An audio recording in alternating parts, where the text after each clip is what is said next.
तो हमारे साथ आप लोग जुड़ जाइए, जो मैं बताने जा रहा हूँ उसे समझने की कोशिश करिए। ठीक है स्टूडेंट्स, देखिएगा मैकेनिज्म ऑफ ऑर्गेनिक रिएक्शंस का यह 5वां लेक्चर है और इस 5वें लेक्चर में मैं आपको बताऊंगा रिएक्शन इंटरमीडिएट किसे कहते हैं, रिएक्शन इंटरमीडिएट से कितने प्रकार के प्रोडक्ट बनते हैं और उन प्रोडक्ट का फॉर्मेशन हम कैसे करते हैं, नोमेनक्लेचर कैसे करते हैं और उसकी स्टेबिलिटी कैसे बताते हैं। एक सजेशन आपको बस यही है कि इसके पिछले वाले लेक्चर को अगर आप लोग नहीं देखे हैं तो उसे देख लीजिएगा, क्योंकि कहीं न कहीं आपको बेस मिल जाएगा, क्योंकि आगे की जितनी भी टॉपिक को मैं बताऊंगा उसे समझने में आपको हेल्प मिलेगी, नहीं तो आपको समझने में समस्या हो सकती है। ठीक है, स्टार्ट करता हूं और आपको रिएक्शन इंटरमीडिएट बताने की पूरी कोशिश कर रहा हूं। ठीक है, रिएक्शन इंटरमीडिएट, रिएक्शन इंटरमीडिएट हम उसे कहते हैं जिसमें होमोलिटिक एंड हेट्रोलिटिक, इसे सम विदलन कहते हैं, इसे विषम विदलन कहते हैं। विदलन का मतलब होता है टूटना, फ्यूजन जिसे बोलते हैं, ब्रेकिंग जिसे बोलते हैं। ब्रेक का मतलब क्या होता है, टूटना होता है ना। क्योंकि मैं पढ़ा चुका हूँ इसलिए मैं आपको बोला कि देख लीजिएगा इसके पिछले वाले लेक्चर को। होमोलिटिक एंड हेट्रोलिटिक के द्वारा जो शॉर्ट लिव्ड स्पीसीज प्राप्त होता है उसे रिएक्शन इंटरमीडिएट कहते हैं। क्या कहते हैं, रिएक्शन इंटरमीडिएट कहते हैं।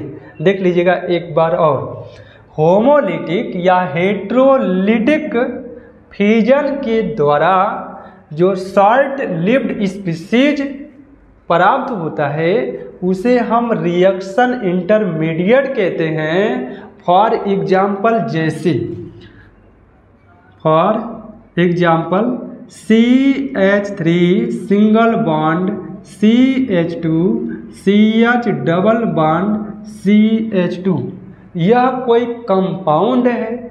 जैसे इसका नाम अगर मैं आपको बताऊं तो नॉर्मल, यह का मतलब क्या होगा, नॉर्मल होगा। ब्यूटेन, एन ब्यूटेन बोलते हैं ना। तो देखिएगा इस कंपाउंड में क्या पॉसिबिलिटी डबल बॉन्ड में से यह नहीं हो सकती है क्या, कि यह डबल बॉन्ड यहाँ पर भी तो हो सकता है, वही डबल बॉन्ड यहाँ पर भी तो हो सकता है ना। तो देखिएगा अभी आपको समझ में आ जाएगा कि रिएक्शन इंटरमीडिएट किसे कहते हैं। अगर यहाँ पे डबल बॉन्ड का डीलोकलाइजेशन हुआ, क्योंकि पाई बॉन्ड का एक स्थान से दूसरे स्थान तक जाने की प्रक्रिया को, स्थानांतरित होने की प्रक्रिया को ही आप डीलोकलाइजेशन ऑफ पाई इलेक्ट्रॉन बोलते थे कि नहीं, बोलते थे ना। चलिए, CH3 single bond CH double bond CH single bond CH3, देखिए हाइड्रोजन 3 2 5 5 1 6 6 2 8 3 1 4 4 1 5 और 5 3 8 हुआ कि नहीं। देखिए हुआ कैसे हैं, CH3 वो तो सेम है, अगर पाई बॉन्ड यहाँ पर आएगा तो इस कार्बन के पास 2 बॉन्ड A और हाइड्रोजन का 4 हो जाएगा, 1 5 हो जाएगा। जो कि आपको पता है कि जो कार्बन मैक्सिमम बॉन्ड जो बनाता है 4 बॉन्ड बनाता है ना, तो एक हाइड्रोजन कहाँ चला जाएगा, यहाँ चला जाएगा, डिफिशियंट कार्बन एटम पर चला जाएगा। ठीक है, तो देखिए एटम की संख्या भी उतना ही है, लेकिन पाई बॉन्ड का जो स्थान है वो परिवर्तन हो गया ना, क्योंकि पाई बॉन्ड की संख्या भी उतना ही है, मतलब सभी प्रॉपर्टी तो सेम दिख रहा है, लेकिन पोजीशन क्या है, अलग है। यहाँ प्रथम पे डबल बॉन्ड था और यहाँ पे सेकंड पे हो गया है। लाइट चली गई, शायद आपको नहीं दिख रहा है, तो चलिए आगे की पढ़ाई जारी रखिए। देखिएगा तो यहाँ पे आप देख रहे हैं केवल पोजीशन चेंज हो रही है, और यही डबल बॉन्ड यहाँ पर भी तो हो सकता है। इस बॉन्ड का डीलोकलाइजेशन यहाँ भी हो सकता है, ठीक है। अगर यहाँ होगा तो देखिए यहाँ डबल बॉन्ड हो जाएगा, और यहाँ से एक हाइड्रोजन कहाँ पे चला जाएगा, यहाँ पर चला जाएगा। तो यहाँ बचेगा CH2, यहाँ पे बचेगा CH, single bond CH2 CH3। तो यहाँ पर परिवर्तन क्या हुआ है कि डबल बॉन्ड यहाँ भी हो सकता है, यहाँ भी हो सकता है, और यहाँ भी हो सकता है, ठीक है ना। तो देखिएगा, तो वही जो बॉन्ड का शॉर्ट लिव स्पीसीज होता है उसे हम इस प्रकार से दिखाते हैं, डॉटेड से। इसे ही हम शॉर्ट लिव्ड स्पीसीज कहते हैं, ठीक है। रिएक्शन इंटरमीडिएट कहते हैं। बातें क्लियर हो गई। तो देखिएगा, इसके डिफरेंट प्रकार के प्रोडक्ट बनते हैं। कितने प्रकार के? डिफरेंट प्रकार के प्रोडक्ट बनते हैं। और जो डिफरेंट प्रकार के जो प्रोडक्ट होते हैं ना, अर्थात रिएक्शन इंटरमीडिएट जो होता है वेरी रिएक्टिव होता है। क्या होता है? वेरी रिएक्टिव होता है, अनस्टेबल होता है, और डिफरेंट प्रकार के मोस्ट स्टेबल मॉलिक्यूल्स बनाते हैं। आप सोचिए, आप स्टूडेंट हैं तो आप अनस्टेबल है ना, क्योंकि स्टेबल कब होंगे? जब आप अपनी लक्ष्य को प्राप्त कर लेंगे, जब सभी सुविधाएं आप लोगों के पास हो या जिसके पास हो, तो उसे माना जाता है कि वह स्टेबल है, ठीक है। रुकिए 1 मिनट, चलिए आगे देखिए। आप लोग भी कहेंगे कि क्या मतलब ब्रेकिंग हो जा रहा है। प्रॉब्लम ये है कि शोर हो रहा था। तो देखिएगा, तो डिफरेंट प्रकार के प्रोडक्ट बनते हैं। फॉर एग्जांपल जैसे कार्बोकेटायन, कार्बोकेटायन को हम लोग बोलते हैं कार्बोनियम आयन, कार्ब एनायन, अभी मैं एक्सप्लेन करूंगा, आप टेंशन मत लीजिए। कार्ब एनायन, फ्री रेडिकल, कार्बिन्स, नाइट्रिन्स, बेंजाइन्स, बेंजाइन्स को हम लोग एराइन्स भी कहते हैं। फॉर एग्जांपल जैसे कार्बोकेटायन या कार्बोनियम आयन। देखिए कार्बोनियम आयन क्या होता है? कार्बोनियम आयन या कार्बोकेटायंस हम उस कार्बन युक्त कंपाउंड को कहते हैं जिस पर प्लस चार्ज उपस्थित होता है। और जो कार्बोकेटायंस होता है इसका निर्माण हेटेरोलिटिक बॉन्ड फ्यूजन के द्वारा होता है। फॉर एग्जांपल जैसे सपोज करिए A single bond B, A single bond B है, अगर इलेक्ट्रोनिगेटिविटी इसकी ज़्यादा है, दूसरा मार्कर ले लेते हैं, रुक जाइए। अगर सपोज करिए कि इसकी इलेक्ट्रोनिगेटिविटी ज़्यादा है, ठीक है, तो बॉन्ड का अगर हेटेरोलिटिक होगा तो दोनों इलेक्ट्रॉन किसके पास चला जाएगा? बी पर चला जाएगा। जहाँ से जाता है उस पर प्लस चार्ज, जहाँ पर जाता है वहाँ पे निगेटिव चार्ज।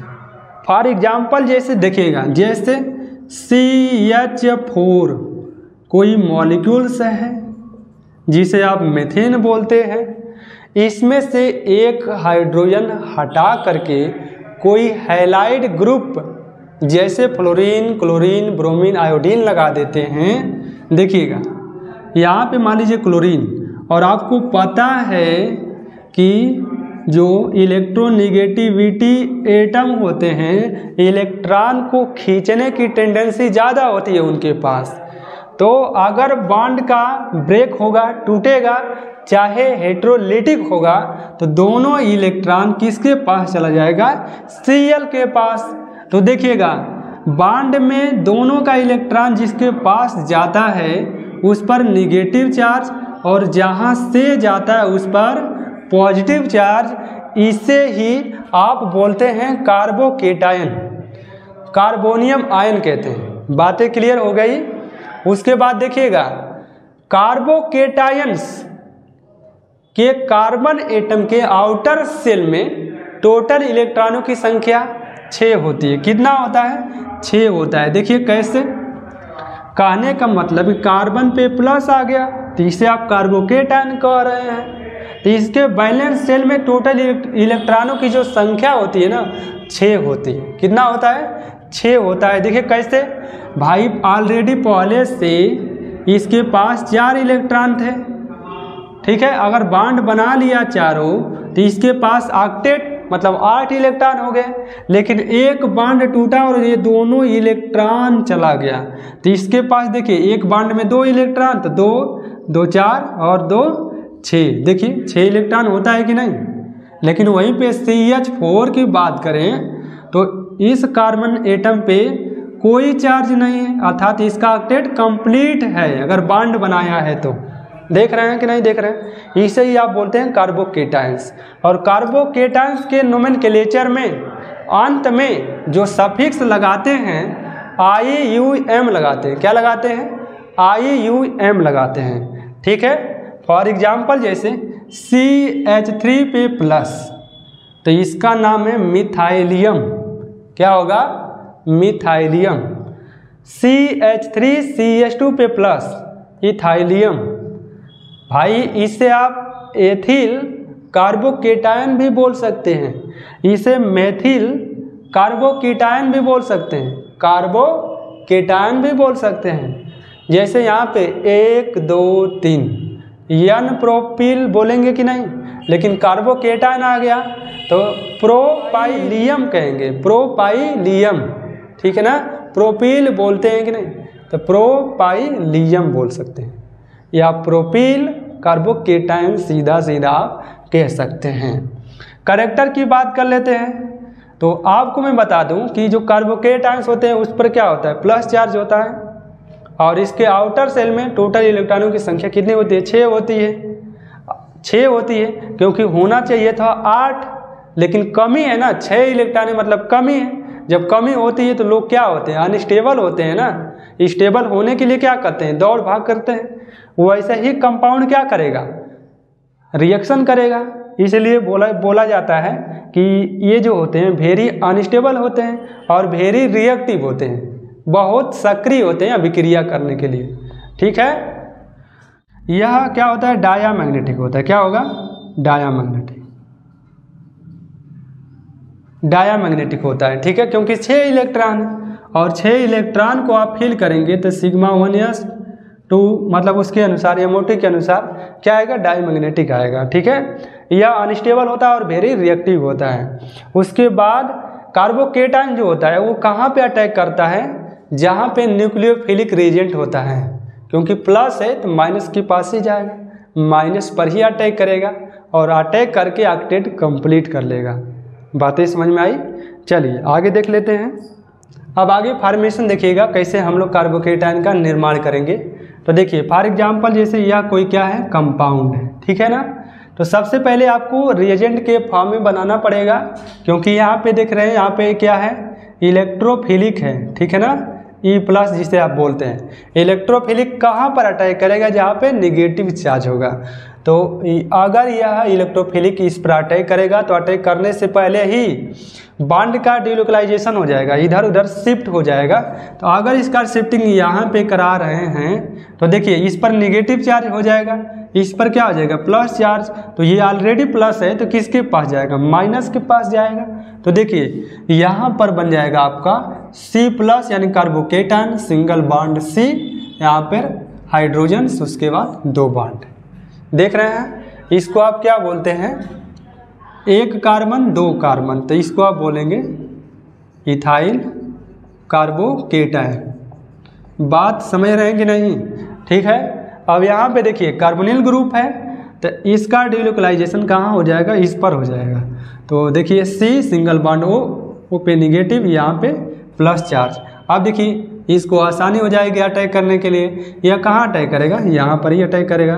यानी H लिखें इस प्रकार से, चाहे डायरेक्टिव OH लिख लें इस प्रकार से, तब ये निगेटिव चार्ज हट जाएगा। देख रहे हैं कार्बोकेटायन बन रहा है कि नहीं? बन रहा है ना। फॉर्मेशन कैसे आप कर रहे हैं? देखिए इसमें देखिए यहाँ पर डिलोकलाइजेशन होगा, इस पर नेगेटिव होगा। जब नेगेटिव होगा तो इससे अभिक्रिया कर लेगा, अभिक्रिया कर लेगा तो R को छोड़ देगा, R+ और HX बन जाएगा। देखिए इसको आप लोग कराइएगा, ठीक है। इसका डिलोकलाइजेशन यहाँ हो जाएगा और H आकर के यहीं जुड़ जाएगा ठीक है, ये कार्बन कर लीजिए आप लोग, कार्बन। ठीक है, तो C पर प्लस चार्ज हो जाएगा। क्लासिफिकेशन की बात करें तो कार्बोकेटायन को जानते हैं कि कार्बोकेटायन जो होते हैं 3 प्रकार के होते हैं, प्राइमरी, सेकेंडरी और टर्शियरी। जब कार्बन पर प्लस चार्ज युक्त प्रथम कार्बन से जुड़ेगा तो उससे हम, जैसे CH2 प्लस है, यह प्रथम कार्बन से जुड़ गया। ठीक है, तो इसे हम लोग क्या बोलेंगे, बोलेंगे हम लोग प्राइमरी कार्बोकेटायंस बोलेंगे। ठीक है, और इसमें सबसे ज़्यादा स्टेबिलिटी किसकी होती है, टर्शियरी की होती है, उसके बाद सेकेंडरी की होती है, उसके बाद प्राइमरी की होती है, उसके बाद मिथाइल। ठीक है, सबसे छोटा कार्बोकेटायंस होता है तो मिथाइल ही होता है। ठीक है, इसकी जो स्टेबिलिटी है सबसे छोटा होता है। ठीक है, यानी एल्किल ग्रुप इंक्रीज तो कार्बोकेटायन इंक्रीज। अगले वीडियो में मैं आपको बताऊंगा कार्ब एनायन।